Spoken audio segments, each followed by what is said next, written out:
Luke Skywalking on these haters.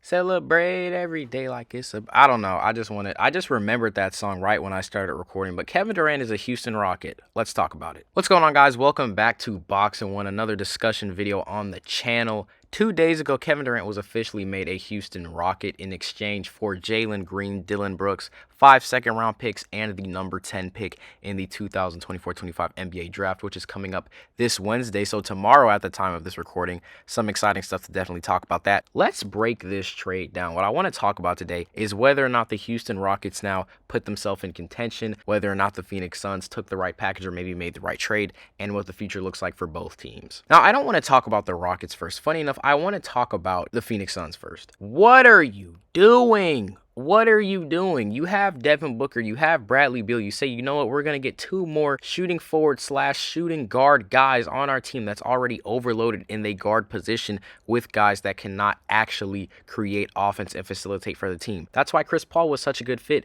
with this Phoenix Suns team, with Ayton, with Booker, with Durant. You had guys who could get their own shot, but also guys who can knock down wide open shots that Chris Paul gives them. Jaylen Green is not a facilitator. He's an explosive guy. He averages 21. He's like 35 from 3. But Jaylen Green's game, his tools haven't expanded. And this is something that Rois said on the podcast months ago very beautifully. He said that Jaylen Green is a guy that has not actually grown his game. His game is the same from when he got in the league. And now, time and time again, he's getting exposed because when he's not hot, he's extremely cold. And there's nothing wrong with being extremely cold as an NBA player, but if your game has not increased, that means you're only going to be an extremely streaky scorer. Your shots are only going to fall sometimes. He doesn't have any ways to actually create his shot if it's not falling or get going on offense. It's drive and yam it down, Hesse tween, pull, step back 3, or forced mid-range. He has no depth to his scoring. Dillon Brooks to the Phoenix Suns, I don't think that's a bad move. I knew that Brooks or Van Fleet just contractually, they were going to be one of the ones to go. But Phoenix doesn't really make any sense to me. When the Cleveland Cavaliers offer you Darius Garland for Kevin Durant,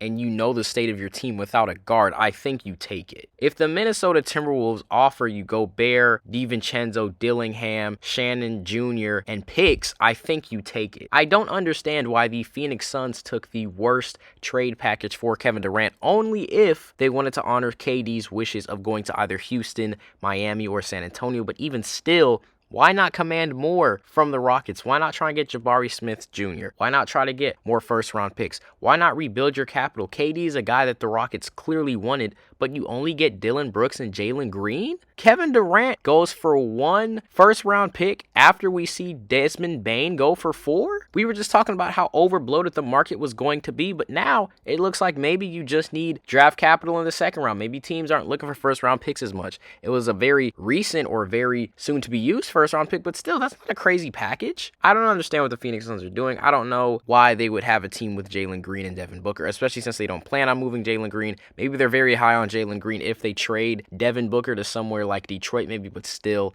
I'm not really sure what they're doing there. Now, on the Houston Rockets side of things, I think that, and we said this in our article as well, and you can check that out on the Medium link in the description, Kevin Durant is an increase in scoring, he's an upgrade in spacing, he's an upgrade in veteran leadership. I am not sure if the Houston Rockets are an NBA championship team. I think Durant, even at this stage in age, is an amazing player. I think what they're going to do, I think they need to have Amen Thompson at the 1. I think Fred VanVleet as a point guard works, but he's not going to have as many shots. I think having Amen Thompson run this offense, you have VanVleet at the 2, KD at the 3, Jabari at the 4, Sengun at the 5. That's a very good starting 5, especially with Jabari Smith Jr. being a guy that was definitely a key in that Golden State-Houston Rockets series when the Rockets were able to go on runs and cut those 10, 20-point Golden State leads and minimize them and make them into Houston Rockets leads or go up 10, 15, 20 points if you're the Houston Rockets. So I think Jabari Smith Jr. getting a more integral part in this Houston offense and defense is great. You still got Steven Adams, you still got Tari Eason, you still got Reed Shepherd. You have other pieces there that can also score and create offense. So I think as a roster, the Rockets are extremely competent, but in this Western Conference,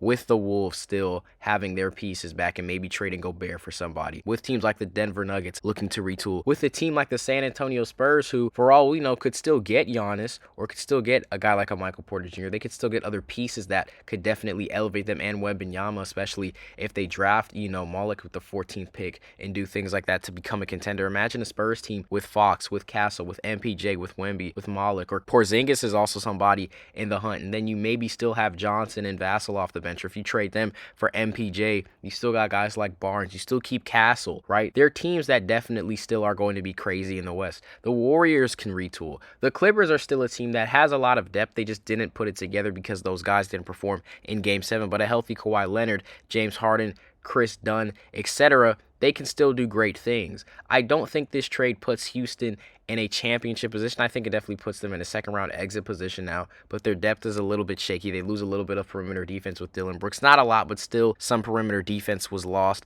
And while KD is definitely an improvement in the scoring department, I'm not sure with this Houston offense how he's going to work. It really just depends how they use Durant, how consistent Van Fleet is being a 20-point per game scorer, and how a men can run an offense. I think that it's a great move for Houston, and they still have a lot of draft capital left. They still have a lot of young guys to develop, but I'm not sure if this is the trade that puts them to the upper echelon of the Western Conference. Now, I could be completely wrong, and Kevin Durant and the Rockets could go for 67 wins, but I don't see this team beating the Oklahoma City Thunder. And on the podcast, we just said that we don't necessarily respect the Oklahoma City Thunder's ring, but what we didn't say in that video, or maybe what we did say, I don't know. The Thunder, at the worst, are a top 3 team in the league. At the worst, fully healthy, they're a top 3 team in the league. And Houston is not a top 3 team in the league with Kevin Durant. With that being said, though, guys, that is going to do it for us today. Again, as always, if you enjoy the content, make sure to like, comment, share, and subscribe. Follow these socials in the description, and we will see you all in the next one.